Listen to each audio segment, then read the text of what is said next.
Hello student, today we will study about the topic models and models. This is the topic of your grammar section and it is very crucial and important for all of us because it is the part of our English syllabus. So that's why we should study about this particular topic. The topic is models. So first of all, we should know the models. What is models? So let's see the screen everyone. Modals are those helping verbs which express the mode or manner of the actions indicated by the main verbs. They express modes such as ability, possibility, probability, permission, obligation, etc. The most commonly used modals are shall, should, will, would, can, could, may, might, must, ought to, used to, need and dare. जैसा कि student हमको पता है कि जो models होती है वो हमारी एक प्रकार की हेल्पिंग वर्ब्स होती है और ये हेल्पिंग वर्ब्स जो है कि मेन वर्ब के साथ में ही काम करती है।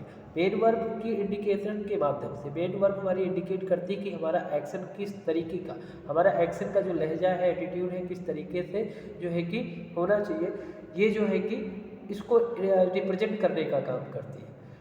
और इसके साथ साथ बताया गया कि ये जो है कि आपकी एबिलिटी, आपकी पॉसिबिलिटी, आपकी प्रोबेबिलिटी, परमिशन, ऑब्लिगेशन को रिप्रेजेंट करने का काम करती है। कहने का मतलब किसी चीज़ की संभावना, संभाव्यता, अनुमति या फिर नैतिक दायित्व आदि जो है कि जो चीज़ें होती हैं, ये सारी चीज़ें हमारी मॉडल्स के अंतर्गत आती हैं। और ख़ास तौर से इसमें जो यूज होने वाले जो मॉडल्स होते हैं, इसमें सेल होता है।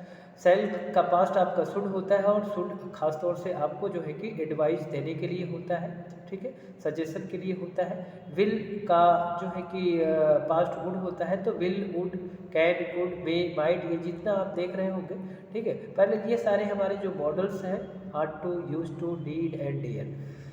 सो let's see one by one the usages of this models. For asking permission, अगर परमिशन जो है कि आपको लेना है तो कौन कौन सी मॉडल्स को यूज कर सकते हैं? May, can, could. May I come in, most of the time we use sentence like this, may I come in. Could I use your pen please.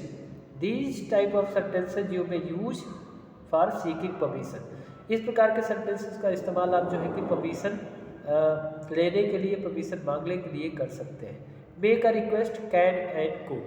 Okay, could you please give me the doctor's telephone number?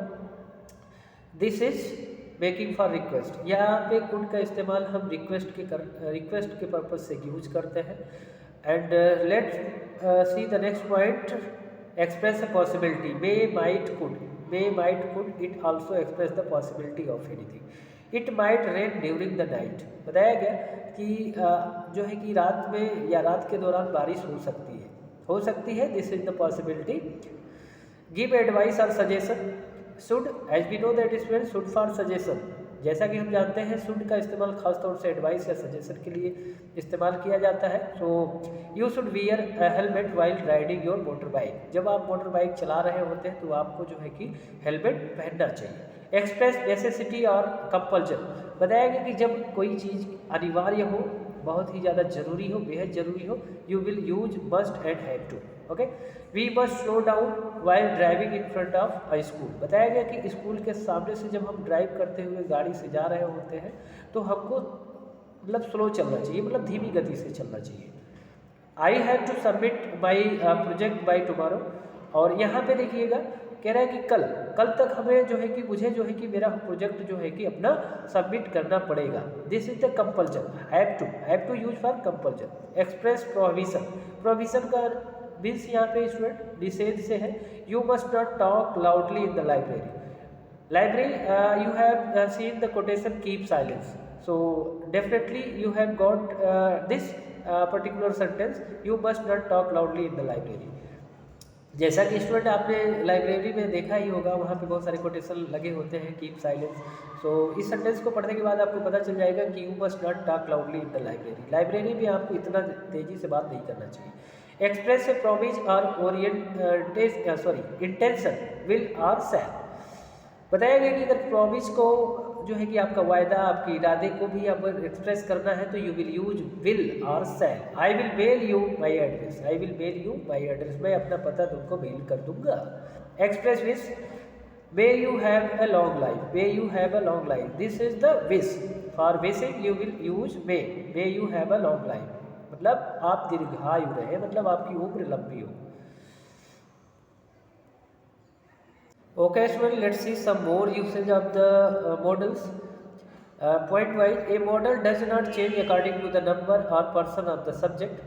बताया जाता है कि student जो models verb होता है, नहीं models auxiliary verb होती है, वो अपने नंबर पर्सन के अकॉर्डिंग जो है कि सब्जेक्ट के नंबर पर्सन के अकॉर्डिंग जो है कि चेंज नहीं हो सकती। कोई भी नंबर पर्सन हो सकता है सब्जेक्ट में, जैसे कि आप समझ सकते हैं ही थर्ड पर्सन है, आई हमारा फर्स्ट पर्सन है, यू सेकंड पर्सन है, बट यहाँ पे जो कैन होता है वो अपने जो है कि उसी फॉर्म में होता है, इसमें कोई दूसरा फॉर्म इनका नहीं होता है। तो कहने का मतलब ये जो मॉडल्स होता है किसी भी number person of the subject के अकॉर्डिंग चेंज नहीं लेता है। As you see the underline word can here, he can learn, I can learn, you can learn, they can learn, we can learn. जैसा कि स्टूडेंट हम देख सकते हैं कि जिसमें कॉमन वर्ड कैन है और सारे जो है कि हमारे जो सेंटेंसेज है उसमें जो है कि सब्जेक्ट हमारा जो है कि चेंज है, और सब्जेक्ट चेंज होने के बाद किसी भी तरीके से जो है कि हमारे मॉडल्स पे कोई इफ़ेक्ट नहीं पड़ता है। तो इस तरीके से आपको पता होना चाहिए कि मॉडल्स पे ना तो जो है कि नंबर या पर्सन का इफ़ेक्ट नहीं पड़ता है, चाहे वो किसी भी सब्जेक्ट में हो, ठीक है। यानी सब्जेक्ट हमारा प्लूरल हो सकता है, हमारा जो है कि सिंगुलर हो सकता है, ठीक, और इस तरीके से फर्स्ट पर्सन में हो सकता है, सेकंड पर्सन में हो सकता है, थर्ड पर्सन में हो सकता है, लेकिन फिर भी हमारे जो है कि मॉडल्स में कोई चेंजेस नहीं आते। A modal is always use with a verb in its basic form. बताया गया कि जो मॉडल्स होती है वो हमेशा जो है कि अपने बेसिक फॉर्म में यूज होती है। The model takes the tense while the main verb remains in the dictionary form. जिस तरीके से आप देख सकते हैं यहाँ पे उसको उसी फॉर्म में डिक्शनरी में भी आप देख सकते हैं। Model takes the tense while the main verb remains in the dictionary. I can run, I may run, I could run, I might run. जैसा कि स्टूडेंट आप देख सकते हैं, जैसे कि एग्जाम्पल दिया है कि मैं दौड़ सकता हूँ, आई मे रन, मैं दौड़ सकता हूँ, आई कुड रन, मैं दौड़ सकता था, आई माइट रन, शायद मैं दौड़ सकता था, सॉरी। तो इस तरीके से जो पॉसिबिलिटी की बात आती है, जैसे आई कैन ये मेरी अपनी कैपेबिलिटी है, क्षमता है, बट आई मे रन यहाँ पे पॉसिबिलिटी आ जाती है। और वही चीज़ें जो है कि नीचे वाली जो लाइन है कुड है, यहाँ पे पास्ट में आ जाती है कि आई कुड रन, मैं दौड़ सकता था, और यहाँ पे जो माइट है ये पास्ट है, तो आई माइट रन, मैं शायद दौड़ सकता था, तो ये पास्ट की बातें हो रही है। Models can be used alone in response to a question. बताया गया कि अगर जो है कि जो मॉडल्स का इस्तेमाल जो है कि रिस्पांस में, use alone in response to a question, किसी भी क्वेश्चन का अगर रिस्पांस हम जो है कि जब देते हैं तो उस वक्त जो है कि केवल मॉडल्स का ही जो है कि केवल इस्तेमाल हम सिंगल वे में कर सकते हैं। जैसे can you sing, if anybody can ask you question can you sing, अगर किसी ने आपसे प्रश्न जो है कि पूछ लिया या पूछ सकता है तो आप उस तरीके से आप जवाब दे सकते हैं। कैन यू सिंग, क्या आप गा सकते हैं, तो आप पूरा ना कह सकते हैं इस तरीके से कि I can sing a song, ठीक है, आप इतना ही कह सकते हैं आई कैन, तो आपका करेक्ट हो जाता है। Will you sing, I will you come, आप आओगे, आई मे आई विल, ठीक है, मैं आ सकता हूँ, मैं आऊँगा, whatever. Models when joined with not to form a negative can be contracted. बताया गया कि models when joined with not, जब ये जो है कि नॉट के साथ ज्वाइंड होता है तो इसको हम कॉन्ट्रैक्शन फॉर्म में हम लिख लेते हैं, ठीक, कॉन्ट्रैक्शन बोले तो इसको शॉर्ट में करके लिख देते हैं, ठीक है, बहुत ही कम। कैन नॉट को हमने कांट कर दिया, डू नॉट को हमने डोंट कर दिया, विल नॉट को हमने वोंट कर दिया। So student, it's enough today, and I'll give you some exercise for you related this topic. So you will try to complete this exercise. Okay, and it's enough today. So thanks to all of you.